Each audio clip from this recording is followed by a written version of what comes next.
Hi there, everybody. Welcome back to 3 News Now. I'm Stephanie Haney, and this is a very special edition on your Friday, April 30th, night 2 of the 2021 NFL Draft here in Cleveland. We've got our live blog up on WKYC.com. We'll be doing live reaction with each pick throughout rounds 2 and 3 tonight. You'll be able to catch that, as I said, WKYC.com and our WKYC app.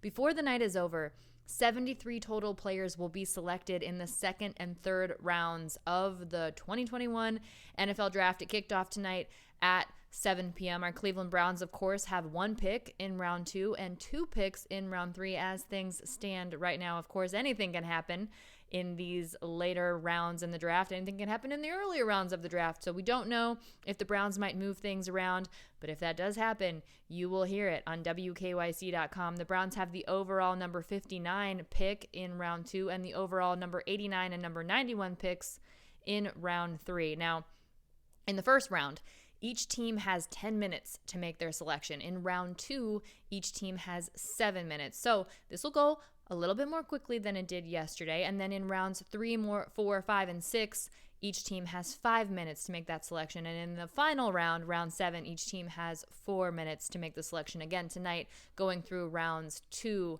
and 3. NFL Commissioner Roger Goodell opened things up, and he said that more than 30 million people watched round 1 of Thursday night's draft right out of here in Cleveland. And tonight, to open things up as a sort of tip of the cap to the Rock and Roll Hall of Fame, which is right next door to where things are going down in the North Coast Harbor, and also the Pro Football Hall of Fame in Canton, Roger Goodell was joined on stage by inductees from both.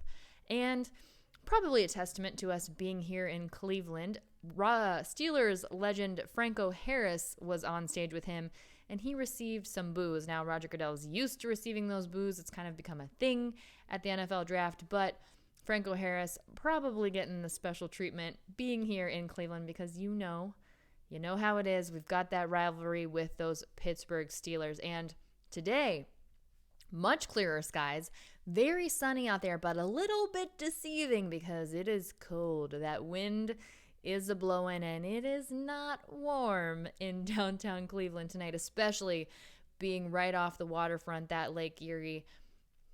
Pretty cold out there, but last night, boy, was it beautiful. And Cleveland getting the praise. Yes, there was a little bit of rain. Yes, it was misty, but there were moments throughout the night when it was just a little bit better. And then by the end of the night, we were able to see that terminal tower lit up with each team's colors as they were making those picks on the clock. And then we saw those team logos projected on terminal tower. Just a beautiful showing for our city here in the greater Cleveland area. All right, let's take a look at what we might anticipate in round 2 and round 3 for our Cleveland Browns. Some of the potential targets include Carlos Basham Jr., defensive lineman out of Wake Forest. Now, depth across the defensive line is something that the Browns could potentially look for.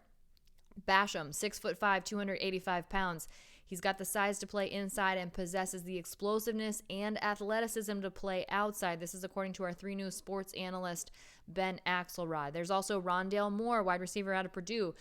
Cleveland's wide receiving core could add some downfield speed, and he's one of the most dynamic receivers in the draft. He's got the ability to provide that, and he could add a new dimension to Kevin Stefanski's offense. Again, another possibility, Baron Browning, linebacker out of Ohio State. How great would it be to have a Buckeye here on the Cleveland Browns? Now, the analytically driven front office might not place a premium on this linebacker position, but could potentially take some swings there here in round 2. Browning is a former 5-star prospect. He's one of the draft's most athletic prospects, and he possesses a lot of experience playing multiple linebacker positions. That versatility, something that is very important. That's just a couple of the potential targets that the Cleveland Browns might be taking a look at here in round 2. For more on that, head to WKYC.com. Let's take a look at some of the other exciting things that are happening in the community as today kicks off round 2 of the NFL Draft. Jesse Owens' Olympic tree is getting new life at a location at Cleveland's Rockefeller Park. Now, 84 years ago, Olympian Jesse Owens planted an oak tree sapling at his alma mater in Cleveland, but that tree, not in the best shape. So a couple of local organizations got together to give the tree new life in a pretty cool way. So we had somebody break down the science behind it. Jill Koski, who is president and CEO of Holden Forests and Gardens, one of the organizations involved in what happened here, explained it like this. You take a piece of stock from that current tree and you graft it to the stock of another tree, and then ultimately we have this tree. It's genetically the same as the original tree, and simplified, the two trees grow together. So these two trees basically become one. And this new tree was planted today next to the Rockefeller Park Lagoon in Cleveland. It was propagated from one of the 4 trees the Olympic Committee gifted to Jesse Owens back in 1936, one for each medal that he won in the Berlin Olympics in Germany. Now, in that particular Olympic Games, he set Olympic and world records. He won every single event that he ran. Pretty impressive.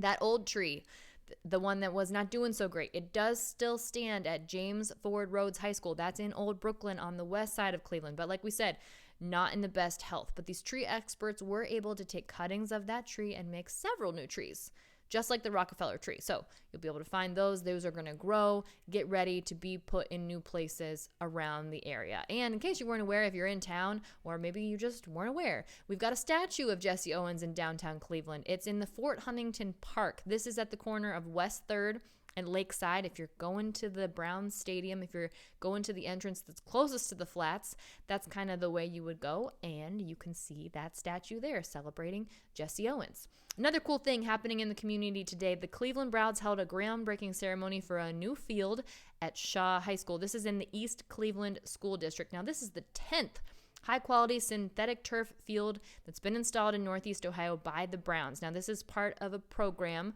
from the Haslam and Johnson families and Browns Give Back, and this was launched in 2016. So 10 fields in 5 years. That's pretty cool. Now, all of these new fields, by the way, are for multiple sports, not just football. And the surfaces are more stable. They take less maintenance compared to natural grass, so they're more readily available to youth and community groups and other organizations that might want to use these fields. NFL Network's Chris Rose, who happens to be a Cleveland native, was the master of ceremonies. And also at the groundbreaking were owners of the Cleveland Browns, Dee and Jimmy Haslam, Browns head coach Kevin Stefanski, NFL Commissioner Roger Goodell, also there, of course, local political and educational leaders as well. East Cleveland City Schools is a partner district of the Cleveland Browns Foundation's Stay in the Game, Keep Learning Every Day network. Now, through this program, the Browns have given out $350,000 to East Cleveland over last season. That's to address educational needs related to the digital divide. That means people not necessarily having the same access to educational tools, to technology, to internet. This is all part of NFL's Inspire Change grant initiative. Okay. Let's get back to talk about the NFL draft. Now, night 1 was incredibly eventful. There were 5 quarterbacks taken in the first round. The first 3 selections, Trevor Lawrence, Zach Wilson, and Trey Lance, all quarterbacks. That's only the second time in draft history that has happened.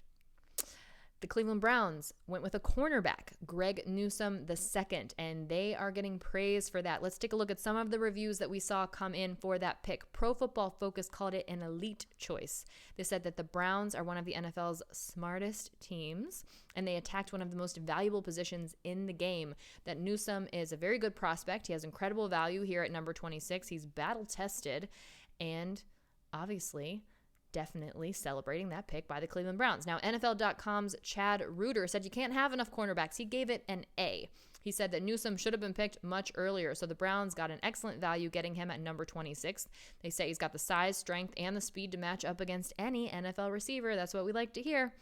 Yahoo Sports' Eric Edholm gave it an A-. He said this is a coup for the Browns, nabbing a player who a lot of people believed would have gone sooner than that. They called him a Bulldog caliber competitor and a tremendous athlete, and pretty excited about beefing up that secondary for the Cleveland Browns. Also thrown out there, want to stop the Bills and the Chiefs. Anytime we're talking about the Browns competing with the Kansas City Chiefs, Super Bowl contenders, that is a good thing, and that brings me to the social media reaction Fellow cornerbacks Greedy Williams and Denzel Ward welcomed him to the team, and so did linebacker Mac Wilson. And NFL Network and NFL.com insider Ian Rappaport said that was the best available player when the Browns made that pick at number 26. ESPN's Danny Cunningham said this: picking Newsome makes him believe that the Browns aren't just trying to beat the Baltimore Ravens. They're not just trying to beat Lamar. They're building a team to beat Patrick Mahomes and the Kansas City Chiefs. They've been to the last 2 Super Bowls. They didn't win this one, but they won the one before that. That sounds in line with what the Browns are saying about wanting more and not being satisfied with just going to the playoffs, winning one playoff game, getting knocked out in the next round. The Browns want to go all the way. And Danny Cunningham says, sounds like they're putting a team together that's looking at making that long play for the Super Bowl. Okay, that's it for this special edition of 3 News Now for your NFL Draft Round 2. Make sure you keep up with that live blog on WKYC.com. That'll be updated all night long. We'll see what wildness happens in this Round 2 and Round 3 of the 2021 NFL Draft. Everyone stay safe, be well, enjoy your football. Go Browns. I'm Stephanie Haney.